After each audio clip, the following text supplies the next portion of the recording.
चारित्र चक्रवर्ती आचार्य भगवान श्री शांति सागर जी मुनि महाराज की, परम पूज्य सिद्धांत चक्रवर्ती आचार्य भगवान गुरुदेव श्री विद्यानंद जी मुनि महाराज की, श्रीमद् जैन धर्म की,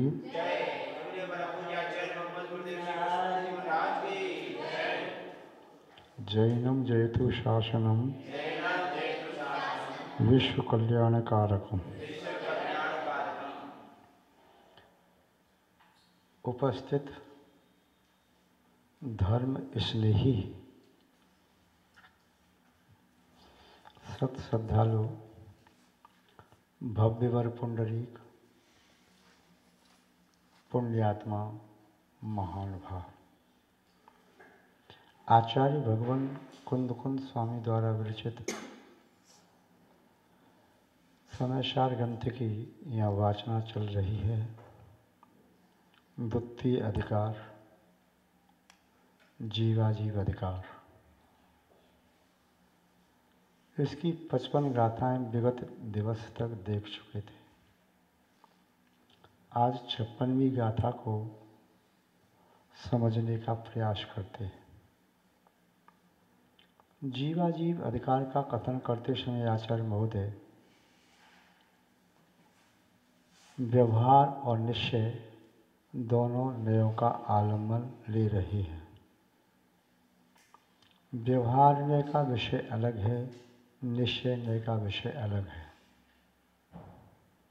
संसार में अनेक प्रकार की वस्तुएं हैं। उन सब वस्तुओं का प्रयोजन अलग अलग है, उनके लक्षण गुण धर्म अलग अलग हैं। द्रव्य दृष्टि से देखा जाए तो पुण्य जैसे पुद्गल है, उसके गुण स्पर्श रस गंध वर्ण, किंतु व्यवहार दृष्टि से देखा जाए तो संसार में जितनी वस्तुएं हैं उन वस्तुओं के नाम भी अलग हैं, उनके उपयोग भी अलग हैं, उनके गुण भी अलग हैं, उनकी पर्याय भी अलग अलग हैं। ऐसे ही जीव जब व्यवहार से देखते हैं तो व्यवहार से देखने पर जीव का स्वरूप अलग दिखाई देता है। उसी जीव का स्वरूप निश्चय से देखें तो अलग है, शुद्ध निश्चय से देखें तो अलग है।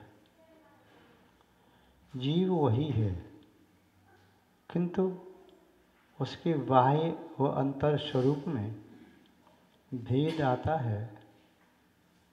जब दृष्टिकोण में भेद आता है, दृष्टि वही रहती है, कोण बदल जाता है तो दृश्य भी बदल जाता है। वस्तु को नहीं बदलना है, दृष्टिकोण को बदलना है।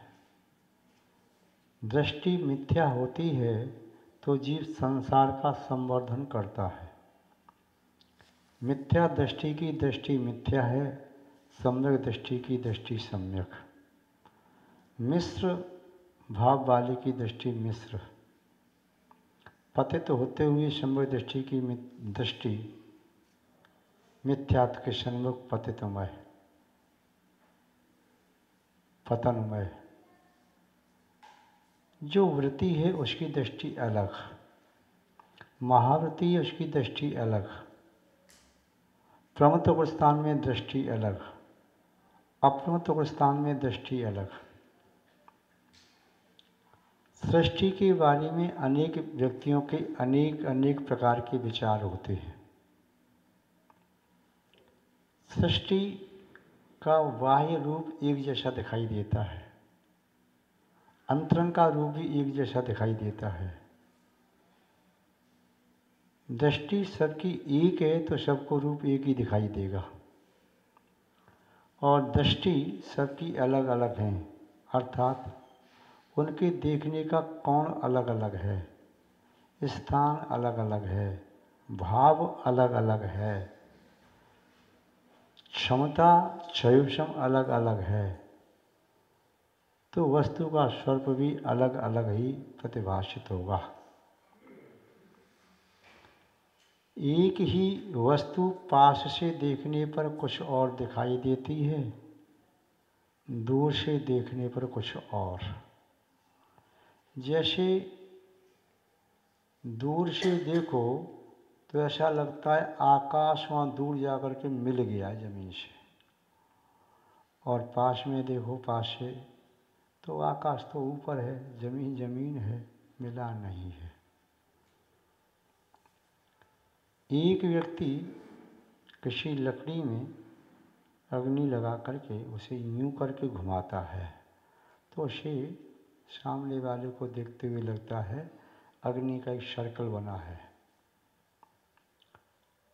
और जो व्यक्ति उसको समझता है तो कहता नहीं सर्कल नहीं बना, लकड़ी के मुख पर अग्नि है। यदि उसे घुमाना बंद कर दे तो उसे स्पष्ट हो जाता है कि लकड़ी में अग्नि लगी है, सर्कल नहीं है। तीव्र गति से चलते हुए पंखे को देख करके व्यक्ति कहता है यह कोई सर्कल सा चल रहा है, किंतु बंद होने पर वही पंखा लगता है नहीं, तीन पाखड़ियाँ, सर्कल नहीं है। दूर से देखने पर नदी में जो बालू है चमकती है तो मृग मरीचिका बन जाती है, ऐसा लगता है जल है, किंतु पास में जाकर के देखता है तो वही जल दिखाई देता है। दूर से देखने पर समुद्र के किनारे पड़ी हुई चमकती चमकती सीपी ऐसा लगता है जैसे चांदी पड़ी हो, पास पहुंच जाता है तो ज्ञात होता है चांदी नहीं है, सिप्पी है। दूर से देखने पर कोई पीतल का बर्तन या आभूषण ऐसा लगता है जिस पर थोड़ी सी चमक ज़्यादा हो तो लगता है ये सोने जैसा दिख रहा है, पास में जाकर के देखो तो लगता है नहीं सोना नहीं पीतल है। दूर से देखने पर वृक्ष सही के दिखाई देते हैं, पास में जाकर के देखा तो लगा तो प्लास्टिक के हैं। दूर से देखने पर पुष्पों के गुलदस्ते दिखाई दे रहे थे और ऐसा लग रहा था ये सही के गुलदस्ते हैं, पास में जाकर के देखा तो लगा नहीं ये तो प्लास्टिक के फूल सेट कर दिए गए हैं। दूर से देखने पर आपको एक आदमी भी ठूंठ जैसा दिखाई देता है, पास से देखने पर आदमी दिखाई देता है। दूर से देखने पर अंधकार में ठूंठ भी इस पर कपड़ा पड़ा हुआ था, हवा से हिल रहा था, ऐसा लग रहा था कोई आदमी है जिसके शरीर के अंग उपांग गतिशील हैं, किंतु पास में जाकर के देखा तो लगा ठूंठ है। वस्तु नहीं बदली, दृश्यमान वस्तु वही है, किंतु दृष्टा के नेत्र भी नहीं बदले, उनका स्थान बदल गया। किसका? नेत्रों का नहीं, नेत्र तो नासिका के आजू बाजू में वहीं पर हैं, किंतु देखने वाले का स्थान बदल गया। यानी जो व्यक्ति देख रहा था दूर से अब पास से देख रहा है, जो देख रहा था एक तिरछे कोने से अब वहाँ पास में आके देखा सीधा तो अलग दिखाई दिया। एक व्यक्ति सीधा चला जा रहा है, सामने पहाड़ दिखाई दे रहा है, वह समझता है रास्ता बंद, लौट के आना पड़ेगा, और उधर मार्ग पर जाने वाले व्यक्ति अधिकांशतः लौट के आ रहे हैं, आगे रास्ता नहीं, हम रास्ता भटक गए। या कोई सामने नदी दिखाई दी, रास्ता भटक गए, अब तो कोई रास्ता नहीं है, और रास्ता के अंतिम छोर तक पहुंचने के पहले ही वे वहाँ से लौट करके आ गए। किंतु एक व्यक्ति ने कहा नहीं, मैं अंतिम छोर तक जाऊंगा, रास्ते का अंत है, कैसा है देखूं तो सही। जब वह अंतिम छोर तक जाता है तो पुनः सीधा रास्ता बंद हुआ, किंतु वहाँ पर थोड़ा सा नीचे लेकर के ढाल के साथ एक साइड में रास्ता प्रारंभ हो जाता है। जीवन में कई बार हमें भी ऐसा लगता है बस अब जीवन का अंत आ गया, बस अब सुखों का अंत आ गया या दुखों का अंत आ गया, अनुकूलता का अंत है या प्रतिकूलता का अंत है। किंतु जब वहाँ पहुँच जाते हैं तब लगता है नहीं, अभी आगे और बहुत कुछ है। श्री संबित शेखर जी की वंदना करने के लिए गया हुआ यात्री वे प्रातःकाल वंदना करने के लिए आया, किंतु पहाड़ पर पूरा अंधेरा देख करके लौट गया। सूर्य का उदय होने पर आया, किंतु धूप में वंदना करना कठिन था, लौट गया। दूसरे दिन फिर आया, तीसरे दिन आया, किंतु लौट गया। एक बंधु ने पूछा, भाई आप आते हो लौट जाते हो, क्या कारण है? उसने कहा, मेरे पास प्रकाश नहीं है, अंधकार में कहीं ठोकर लग सकती है, कहीं जीव का घात हो सकता है, कांच कंकड़ या कील आदि चुभ सकती है। प्रकाश तुम्हारे पास नहीं है तो यहाँ तक कैसे आए? मेरे पास टॉर्च है, किंतु टॉर्च का प्रकाश 5-7 फीट तक जाता है और पहाड़ तो 27 किलोमीटर का है, मैं कैसे यात्रा करूँगा? उसने कहा, जैसे 5-7 फीट के प्रकाश से आप संबित शेखर जी की धर्मशाला से यहाँ तक कैसे आए? बोले समतल स्थान था, टॉर्च के माध्यम से आ गया। तो टॉर्च का प्रकाश तो 5-7 फीट का है, 1-1.5 किलोमीटर चल के कैसे आ गए यहाँ तक? बोले मैं चलता रहा, प्रकाश सामने आते आते जाता रहा, किंतु पहाड़ पर जाने का साहस नहीं कर रहा अंधेरे में। आपके पास कितना प्रकाश है? लगभग 7 फीट का है। तो आप 7 फीट चलो, उससे क्या होगा? जो होगा बाद में बताएंगे, चलो पहले। चला, अब 7 फीट चल के अब आपके पास प्रकाश कितना है? बोले 7 फीट। 7 फीट और चलो। फिर पूछा, अब 7 फीट और 7 फीट और चलो। बोले जितना प्रकाश आपके पास है चलते जाओ, ये चिंता मत करो, पहाड़ इतना बड़ा है। वह व्यक्ति 7 फीट का प्रकाश लेकर के गया और पूरे पहाड़ की वंदना करके आ गया। क्यों? जब यह स्थान था, यहाँ से प्रकाश 7 फीट है और 7 फीट आगे बढ़ेगा, स्थान प्रकाश बढ़ता चला जाएगा। प्रकाश एक तरह ठहरा नहीं है, क्योंकि जिसके पास प्रकाश है वह गतिशील रहेगा, तो प्रकाश भी गतिशील रहेगा। 7 फीट के प्रकाश से 27 किलोमीटर की यात्रा की जाना संभव है।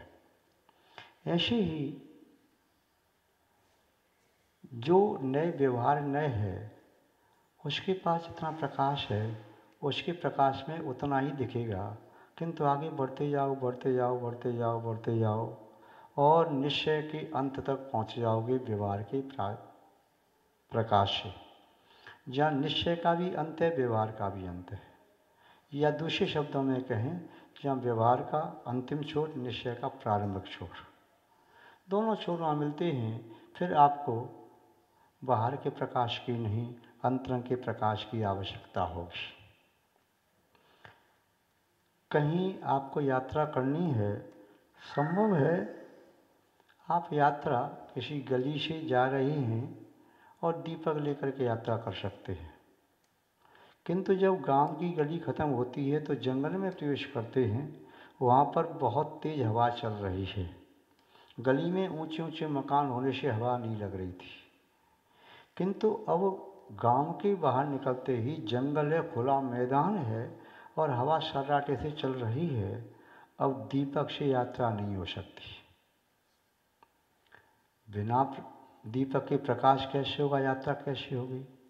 उसके लिए प्रकाश की आवश्यकता तो है, किंतु दीपक का प्रकाश आगे प्रकाश दे नहीं सकता, उसकी सामर्थ्य नहीं है। फिर अब टॉर्च का प्रकाश लेके चलना पड़ेगा या लालटेन लेके चलना पड़ेगा, जिससे दीपक की ज्योति बुझे नहीं। ऐसे ही व्यवहार से जहाँ तक जाना शक्य है वहाँ तक जा सकते हैं। निश्चय के मार्ग में व्यवहार का दीपक काम नहीं देता और व्यवहार के मार्ग में निश्चय के प्रकाश की आवश्यकता नहीं। निश्चय के मार्ग में चंद्रमा का प्रकाश काम देगा, आपकी टॉर्च का प्रकाश काम देगा, किंतु दीपक काम नहीं देगा। क्या वह चंद्रमा का प्रकाश गली में काम नहीं दे सकता? नहीं दे सकता।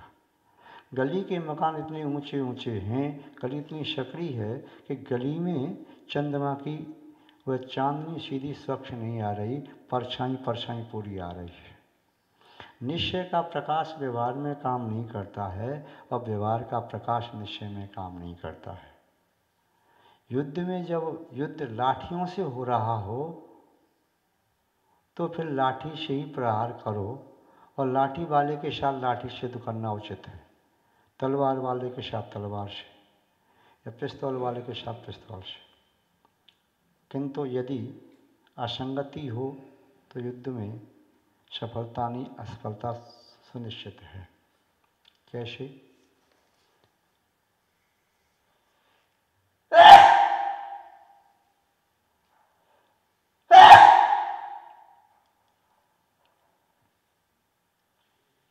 एक व्यक्ति जो लाठी को घुमा रहा है तो वह लाठी को घुमाने वाला व्यक्ति लाठी वाले से प्रहार करके विजय या हार को प्राप्त करेगा। दूसरे के पास पिस्तौल है तो उसे पास आने की आवश्यकता नहीं, वह वार पिस्तौल से दूर से कर सकता है। जिसके पास दंड है उसको फेंक करके वार कर सकता है, किंतु उसकी एक सीमा है।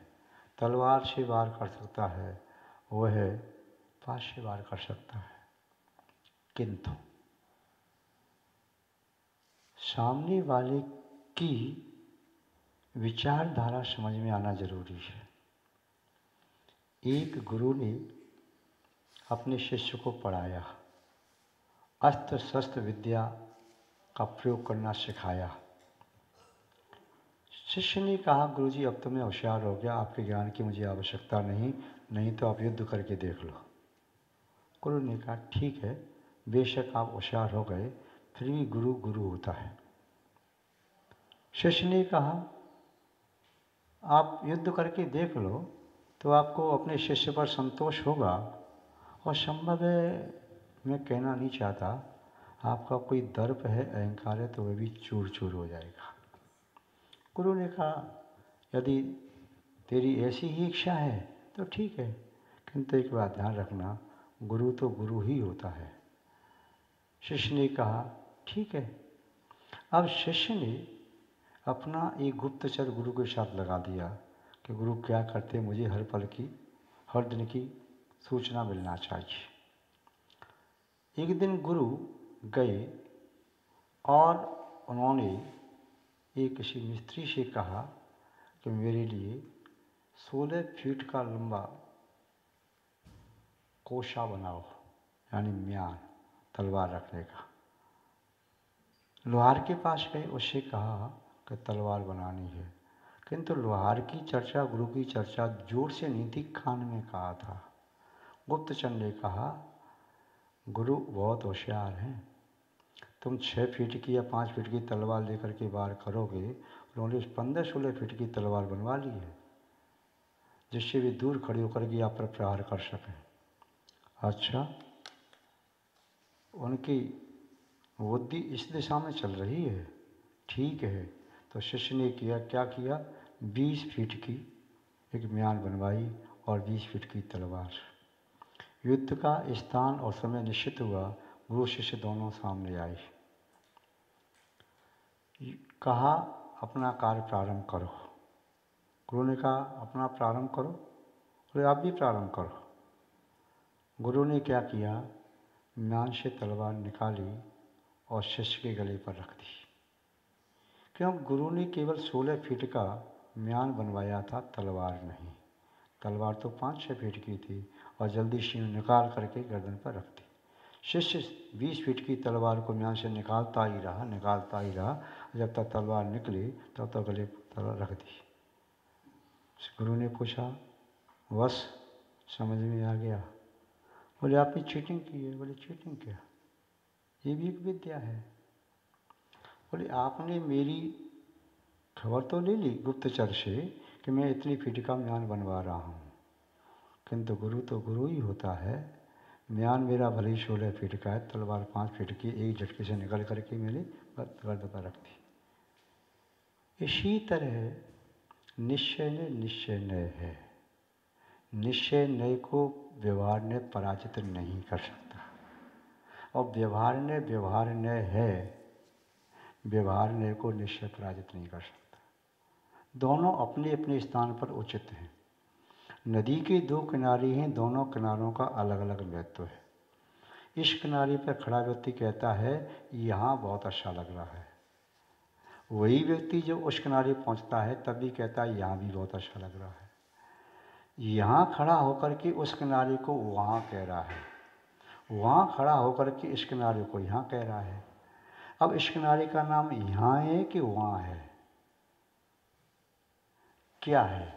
जो व्यक्ति यहाँ खड़ा है उसके लिए इस किनारे का नाम है यहाँ, और जो व्यक्ति वहाँ खड़ा है उसके लिए इस किनारे का नाम है वहाँ। जो व्यक्ति यहाँ खड़ा है उसके लिए उस किनारे का नाम है वहाँ, इसका नाम यहाँ, और वहाँ खड़े होकर के उस किनारे का नाम उसके लिए हो जाएगा यहाँ, इसका नाम हो जाएगा वहाँ। किनारे वही हैं दोनों, बदले नहीं, किंतु व्यक्ति के स्थान बदलने से किनारे का नाम भी बदल गया, दिशा भी बदल गई। पहले इस किनारे पर खड़ा था तो पूर्व की ओर मुँह करके नदी की ओर उसका मुख था, पश्चिम की ओर जंगल था। उस किनारे पर खड़ा होता है तो पूर्व की ओर मुँह करता है तो जंगल की ओर मुँह होता है, और पश्चिम की ओर नदी।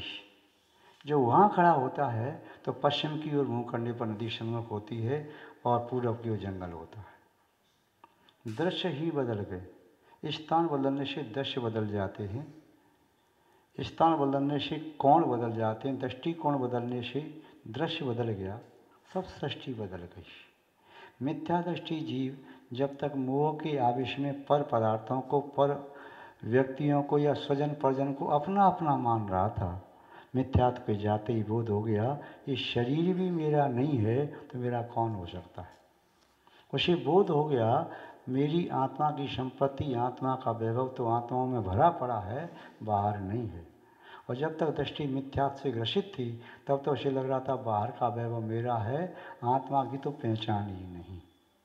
आचार्य मोदे कह रहे हैं व्यवहार और निश्चय दोनों को समझना परम आवश्यक है। एक के बिना दूसरा सदता नहीं।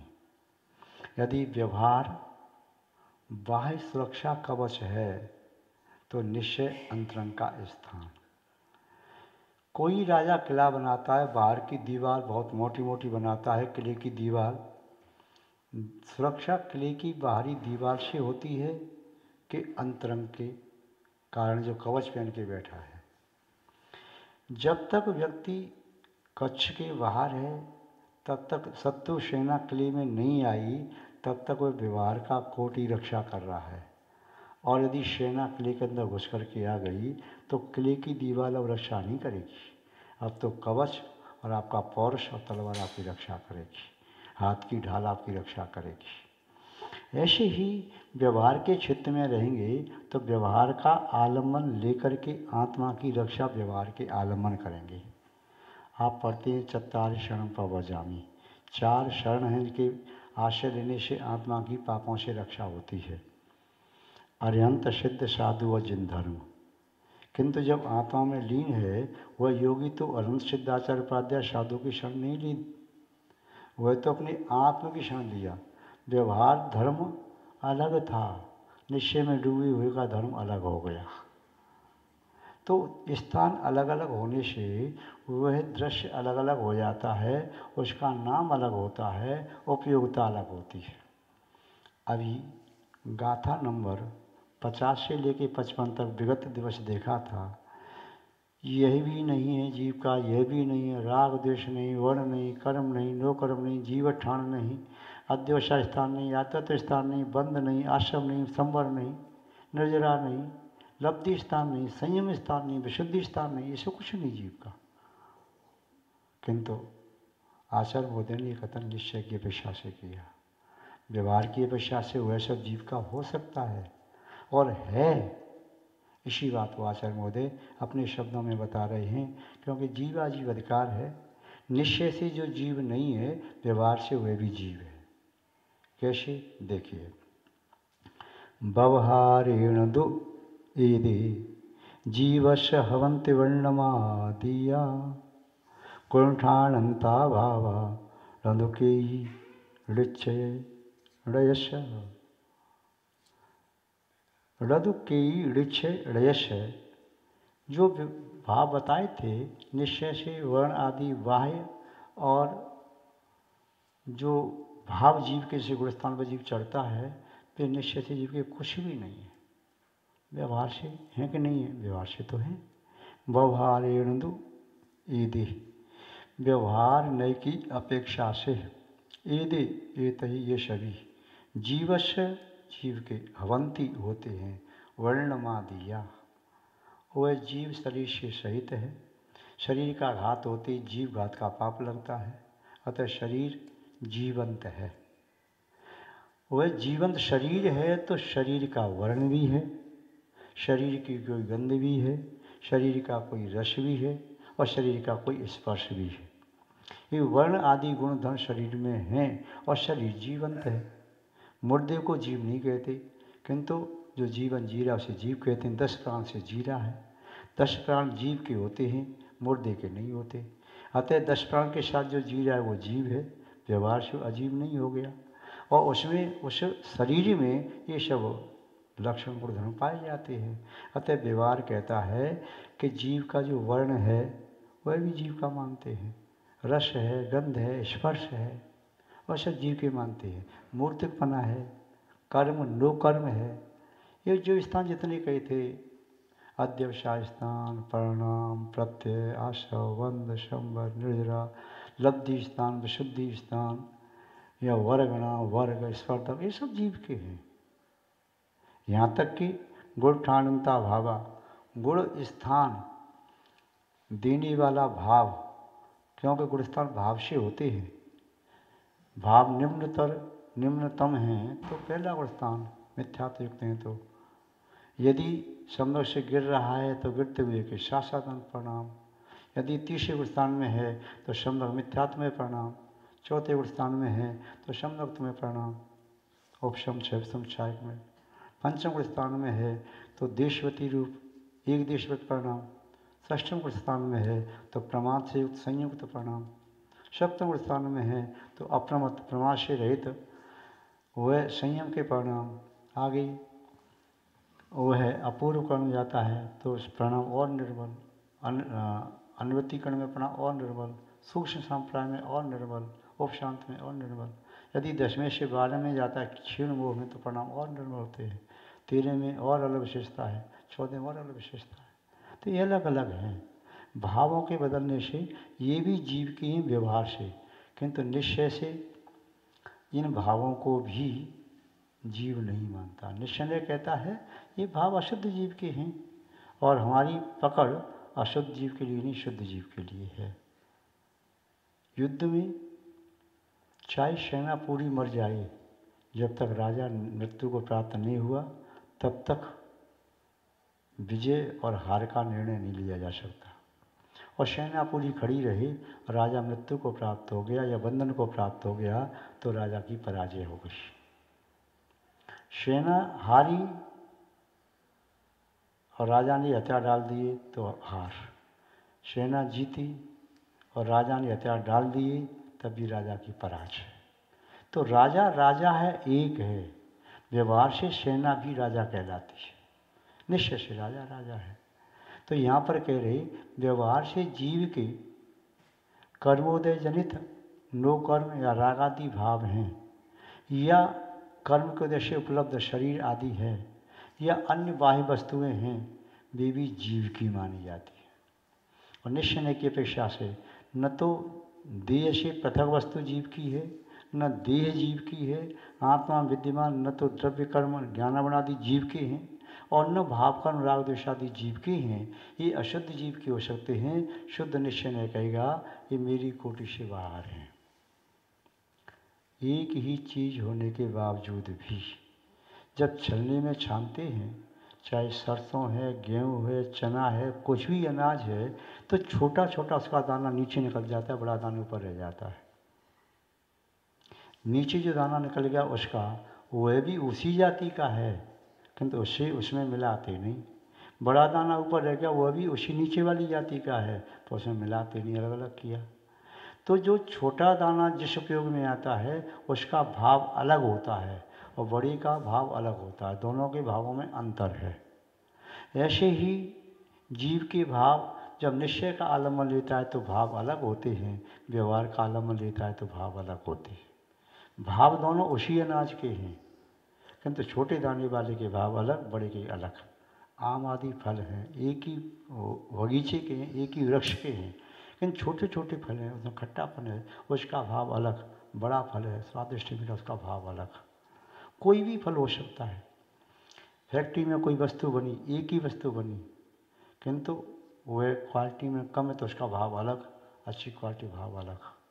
तो ऐसे ही व्यवहार से ग्रहण किए गए विषय वस्तु हैं, वह जीव उन्हें स्वीकार करता है, तब जीव के भाव अलग होते हैं। और निश्चय नए का आलम्बन लेकर के जब आत्मा को ग्रहण करता है तब भाव अलग होते हैं। दोनों भाव एक नहीं है। आचार्य महोदय यही समझाना चाह रहे हैं जीव अजीव अधिकार में, इस गाथा नंबर 56 में, कि व्यवहार और निश्चय दोनों नयों का आलम्बन लेकर के यदि वस्तु तत्व को समझने का प्रयास करोगे तो समझ पाओगे। एक नए का आलम्बन लेकर के समझोगे तो नहीं समझ पाओगे। जैसे अनाज के छोटे छोटे दाने थे, जिसने कहा यही वह अनाज है, बड़ा उसने जाना ही नहीं, तो उसने भी अधूरा ज्ञान प्राप्त किया। जिसने बड़ी बड़ी दाने को देखा यही अनाज है और छोटा अनाज नहीं मान रहा, उस जाति का नहीं मान रहा, तो वह भी भूल में है। क्योंकि समग्र का ज्ञान तभी होता है जब लघु और दीर्घ दोनों का ज्ञान हो। समग्र ज्ञान तभी होता है जब अंतरंग से बहिरंग से दोनों प्रकार से वस्तु का ज्ञान हो जाए। समग्र ज्ञान तभी होता है जब वस्तु की समग्र पर्यायों का ज्ञान हो। समग्र ज्ञान तब होता है जब वस्तु के समग्र गुणों का भी ज्ञान हो। द्रव्य की द्रव्यता जानना भी परम आवश्यक है और द्रव्य रूप रहने वाले गुणों की पर्याय जानना भी परम आवश्यक है। द्रव्य की बाह्य पर्याय जानना भी परम आवश्यक है और द्रव्य की द्रव्यता जिसे कायम रहती है, वे अस्तित्व वस्तुत्व आदि गुण जानना भी परम आवश्यक है। आचार्य महोदय दोनों नियमों का आलम्बन लेकर के आत्मा के बारे में समझा रहे हैं, पुद्गल के बारे में समझा रहे हैं, जीव और अजीव के बारे में समझा रहे हैं। यदि आचार्य महोदय की दृष्टि हमारे पास प्राप्त हो जाए तो हम भी आत्मा अनात्मा के भेद को और आत्मा अनात्मा के स्वरूप को सही में समझने में समर्थ हो पाएंगे। यदि उनकी वह नए युक्त दृष्टि हमारे पास नहीं है तो हम समय सार को कितनी बार भी पढ़ लें, समय सार के शब्द आत्मा का वैभव नहीं दे सकेंगे। क्योंकि समय सार के शब्दों का आलम्बन लेकर के आत्मा के वैभव प्राप्त करने के मार्ग पर चलना पड़ेगा। और आदि मार्ग पर चलोगे तब भी आत्मा का पूरा वैभव न मिलेगा। पूरे मार्ग पर चलो, व्यवहार के मार्ग पर, फिर निश्चय के मार्ग पर, तब आत्मा के वैभव को प्राप्त कर पाएंगे। आचार्य महोदय ने इस गाथा में यही बताने का संभव पुरुषार्थ किया है। संभव है आप सबके ज्ञान का विषय ये बने शब्द केवल द्रव्यशुद्ध ज्ञान का नहीं, भावशुद्ध ज्ञान का भी विषय बने, जो आपके आत्मा के वैभव देने के लिए नियामक कारण है। ऐसी हम आपके प्रति भावना रखते हैं और इसी भावना के साथ शब्द श्रृंखला को विराम देते हैं। विस्तार से पुनः कभी देखना चाहिए। आज बस इतना ही पर्याप्त है। जय बोलिए श्री शांतनाथ भगवान की, परम पूज्य आचार्य गुरुदेव श्री विद्यानंद जी महाराज की, श्रीमद् जैन धर्म की।